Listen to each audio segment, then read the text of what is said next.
no início, né, dessa nova fase, digamos assim, da milícia, que é dos anos 2000 para cá, data aí 2005 para cá, quando o termo passou a ser utilizado, o normal era o confronto entre milícias e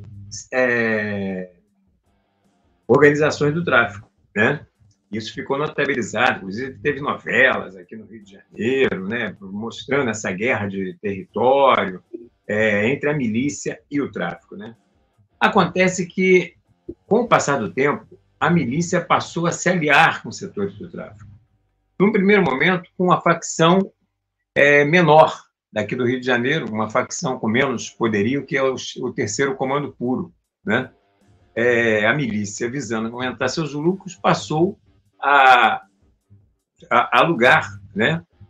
Ou melhor, cobrar, né? Fazer alianças com esse setor do tráfico e cobrando participação dos lucros lá da venda das drogas, né? Esse foi no primeiro momento. Depois de vários enfrentamentos em luta por território, eles passaram a ter uma aliança. Só para ter uma noção, hoje, né, a estimativa é que pelo menos 180 comunidades no Rio de Janeiro são dominadas por essa aliança entre milícia e tráfico. 180 comunidades. Isso, no primeiro momento, se dava entre as milícias e essas facções menores, no caso, né, o Terceiro Comando. Só que agora, mais recentemente, o Zinho, que é a liderança da maior milícia daqui da capital, né, que comanda toda a Zona Oeste do Rio de Janeiro, que pega Barra da Tijuca, que pega Campo Grande, Santa Cruz, né, é uma região enorme aqui do Rio de Janeiro. Vou botar na tela. Ele está aliado com o Comando Vermelho. Diferentemente, né, das alianças anteriores, né, a milícia está diretamente se aliando com o Comando Vermelho, que é a maior organização de tráfico aqui da nossa cidade. Então, isso é uma mudança. Essa milícia, né, que é comandada pelo Zinho, na verdade, é uma herança do grande miliciano que foi assassinado há alguns anos atrás, que era o Eco. A partir da morte do Eco, começa a ter disputa interna dentro da milícia. Então, você hoje tem o Zinho dominando essa parte da Zona Oeste, mas você tem uma parte importante também de milícia lá na Baixada Fluminense, dominada por um outro miliciano, que é o Tandera, né? E você tem outras milícias menores, né? Belfor Roxo e Queimados. Você tem outras ramificações da milícia. Essas disputas é que motivaram, por exemplo, um outro momento que, tristemente, ganhou notoriedade no país inteiro, que foi o assassinato do médico, que veio participar de um congresso aqui no Rio de Janeiro, estava tomando cerveja com os amigos em um quiosque na porta do hotel, e foi confundido com um miliciano por um grupo de traficantes que estava em disputa com essa milícia, e ele foi assassinado junto com outros colegas médicos seus, sendo ele, inclusive, parecido, né, na verdade, com um miliciano, e por isso que ele foi assassinado, e simplesmente era um médico aqui no Congresso, irmão, inclusive, de uma deputada federal, que é a Sâmia Bonfim, o que mostra o absurdo, né? Você pode estar tomando uma cerveja em um bar, uma cerveja num quiosque, uma cerveja num boteco, ser confundido com um miliciano e acabou ali a tua cerveja, a tua vida, tudo, para ver um nível de absurdo, né, que existe no Rio de Janeiro. Outra coisa é a promiscuidade, né, não só com o poder público, mas também com a classe dominante do Rio de Janeiro, com a burguesia do Rio de Janeiro, né? Vocês se lembram, há 2 anos atrás, um ano atrás, a morte do Moise, né?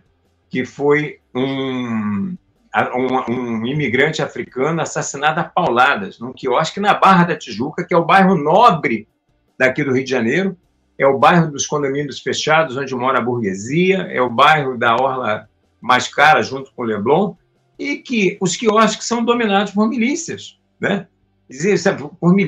Por essas milícias que nós estamos nos referindo aqui. Então, isso mostra assim, a promiscuidade não só do poder público como da própria classe dominante que tolera isso, porque isso é público e notório, todo mundo sabe que são as milícias que dominam aqueles quiosques ali, né?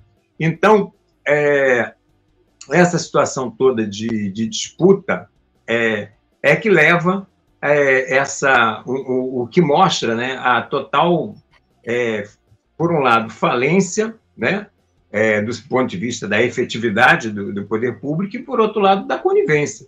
Porque essa política de guerra às drogas é uma política de enxugar gelo, que não tem nenhuma solução em relação à questão do tráfico de drogas, a não ser promover um genocídio em relação à juventude e ao povo negro das periferias e favelas aqui do Rio de Janeiro, né? E por outro lado, você tem essa política do bandido bom e bandido morto, que alimenta, né, a indústria armamentista, que alimenta o discurso da ultradireita, da extrema-direita, aqui na nossa cidade, mas que não resolve absolutamente nada, né? E você vê, inclusive, mas isso como parte para o Cláudio Castro, que é o governador estadual. A política que ele estabelece de ocupação, de operação nas favelas, que deixa milhares de crianças sem aula, postos de saúde fechada, trabalhadores e trabalhadoras sem poder chegar ao local de trabalho, ou então sem poder voltar para casa, e isso é uma questão cotidiana, ele utiliza, né, se apoiando nessa sensação de insegurança que existe na cidade com relação à questão da violência, como elemento para poder justificar sua política de repressão, que alimenta o tráfico de drogas, que por sua vez, alimenta o tráfico de armas, porque eles se retroalimentam, e você não tem efetivamente nenhuma proposta para solucionar, né, essas questões. Elas são simplesmente alimentadas e utilizadas, tá, pelo poder público para poder continuar capitalizando uma política que se baseia no medo, né, da população, que não está submetida diretamente à opressão, e na opressão daquela parcela da população que está submetida a essas opressões, como eu já falei, onde as pessoas não têm direito nem de poder ouvir propostas alternativas em uma campanha eleitoral que não seja aqueles candidatos que vão ser os candidatos indicados pela milícia e que vão se eleger, e a milícia tem bancada na Câmara dos Vereadores, tem bancada na Assembleia Legislativa e assim por diante. Obrigado, Ciro.